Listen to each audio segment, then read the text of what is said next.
Hi friends, இன்றைக்கி வந்துட்டு இந்த வேஸ்ட்டு தூக்கி போடக்கூடிய இந்த 10 ரூபா பாட்டிலை வச்சு தான் ஒரு பியூட்டிஃபுல்லான கிராஃப்ட் மேக் பண்ண போகிறோம். ஸோ ஃபஸ்ட்டு வந்து நான் மேலே இருக்க லேயரை வந்து ரிமூவ் பண்ணிவிட்டேன். தென் வந்து டாப்பில் வந்து கொஞ்சமாக வந்து கட் பண்ணி எடுத்துக்கிறேன். நெக்ஸ்ட்டு வந்து இந்த மாதிரி ஒரு கார்ட்போர்டு எடுத்துக்கோங்க. இந்த மாதிரி கார்ட்போர்டு இல்லை அப்படின்னா நார்மல் கார்ட்போர்டை மேலே இருக்கிற அந்த பேப்பரை வந்து ரிமூவ் பண்ணி எடுத்துக்கோங்க. தென் கீழே வந்துட்டு ரவுண்ட் ஷேப் கட் பண்ணி அதையும் வந்து ஒட்டி எடுத்துக்கிறேன். நெக்ஸ்ட்டு வந்துட்டு பிளாக் கலர் அக்ரலிக் பெயிண்ட் எடுத்து அது ஃபுல்லாக வந்து பெயிண்ட் பண்ணி எடுத்துக்கிறேன். சில்வர் கலர் லேஸ் எடுத்து அதை வந்து டாப்லேயும் பாட்டம்லேயும் வந்து ஃபுல்லாக வந்து சுற்றி ஒட்டி எடுத்துக்கிறேன். நீங்கள் வந்து உங்கள்கிட்ட என்ன இருக்குதோ அதை வந்து நீங்கள் ஒட்டி எடுத்துக்கலாம்.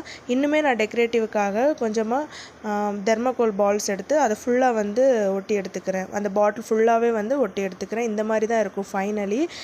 நீங்கள் இதை வந்து பென் ஸ்டாண்டாக கூட யூஸ் பண்ணிக்கலாம். நான் இப்போ ஃப்ளவர் வந்து வச்சுக்கிறதுக்காக யூஸ் பண்ணிக்கிட்டேன். இந்த வீடியோ உங்களுக்கு பிடிச்சிருந்தா லைக், ஷேர், சப்ஸ்கிரைப் பண்ணுங்கள். வேறு எந்த வீடியோ போடணுன்னு கமெண்ட் பண்ணுங்கள்.